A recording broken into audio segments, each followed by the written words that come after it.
Satu kasus Subang berakhir Desember.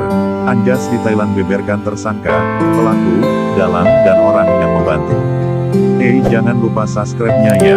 Baru-baru ini usut punya usut. Ada kejutan dari analisa Anjas di Thailand menyangkut pemeriksaan Mimin istri muda Yosef, bersama dua anaknya dan teman anaknya terkait kasus pembunuh ibu dan anak di Subang oleh penyidik Polda Jawa Barat di Polres Subang, Senin tanggal 29 November tahun 2021 lalu. Anjas mengatakan, kasus pembunuh ibu dan anak di Subang, Jawa Barat yang menewaskan Tuti Suhartini dan Amalia Mustika Ratu alias Amel akan segera berakhir di bulan Desember tahun 2021 ini. Sudah akan ketahuan siapa tersangkanya, siapa pelakunya, siapa dalangnya, siapa yang membantu dan siapa orang-orang yang mengetahuinya. Hal itu dibeberkan Anjas di Thailand pada kanal YouTube Anjas di Thailand yang diunggah tanggal 30 November tahun 2021 dan dilihat. Pemeriksaan keluarga Mimin pada tanggal 29 November tahun 2021, kata Anjas di Thailand, sangat krusial bagi nasib Yosef suami Mimin yang juga dikenal dengan sebutan Yosef Subang. Maklum, nama Yosef Subang dan Mimin selalu muncul dalam kasus pembunuh ibu dan anak di Subang dan sejak dari awal menjadi sorotan publik. Karena tidak bisa dipungkiri, jadi sorotan, Mimin sebagai istri kedua di masyarakat kita status ini memiliki konotasi yang negatif, ujar Anjas.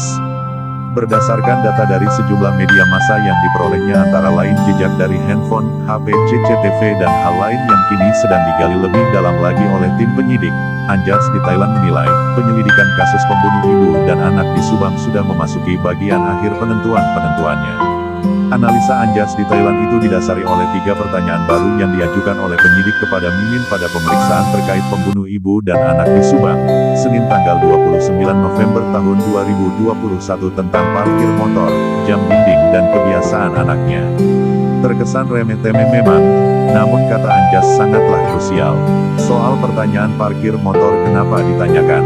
Menurut Anjas itu merupakan bagian yang sangat penting di mana polisi ingin mengecek apakah Mimin istri muda Yosef jujur atau tidak. Apakah Mimin benar-benar tidak mengetahui mengenai kejadian pembunuh ibu dan anak di Subang?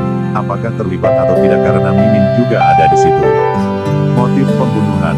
Menurut Anjas di Thailand, umumnya kasus pembunuhan terjadi karena atau didasari oleh 3 motif. Pertama adalah masalah asmara, kedua harta dan ketiga masalah sosial. Khusus masalah sosial, Anjas memberi penekanan mungkin bisa dikategorikan karena ada beberapa saksi yang mengklaim bahwa Mimin dengan almarhumah Tuti istri pertama Yosef Subang sempat terjadi perselisihan. Bahkan diungkapkan ada teror melalui handphone. Itu adalah hal-hal yang cukup memberatkan. Tapi tentunya tim penyidik tidak langsung percaya begitu saja tapi harus dilakukan cross-check atau klarifikasi, ujar Anjas di Thailand. Pertanyaan di mana Yosef Subang memarkirkan motor pada saat malam kejadian pembunuh ibu dan anak di Subang, Anjas di Thailand menganalisa itu lebih mengarah kepada cross-check CCTV.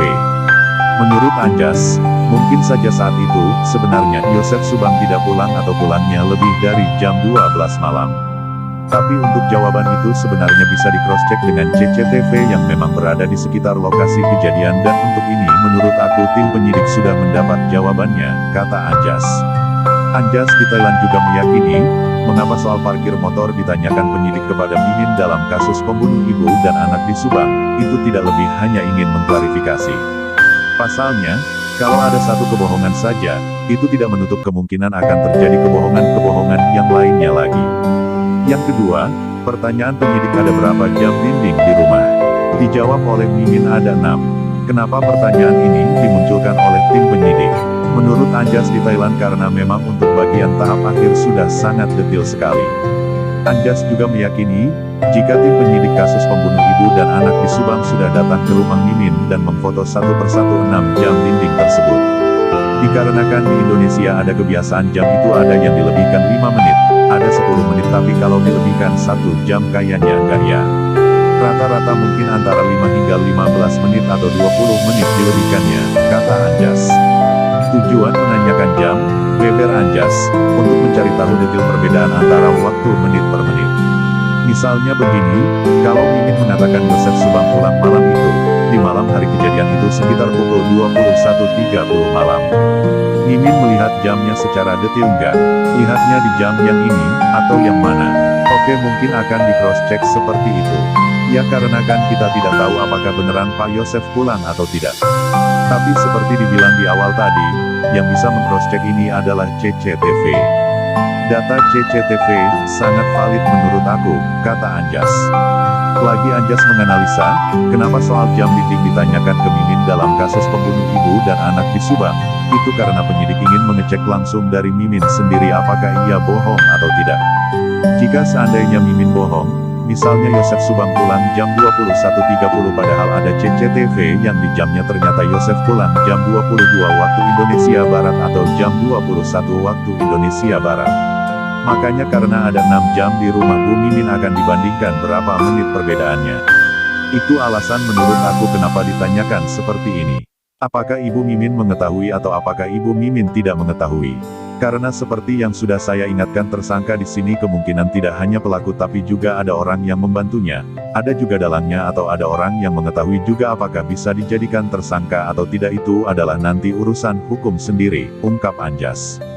Terima kasih atas partisipasi dalam mengawal kasus Subang, mudah-mudahan mengedepankan praduga tak bersalah.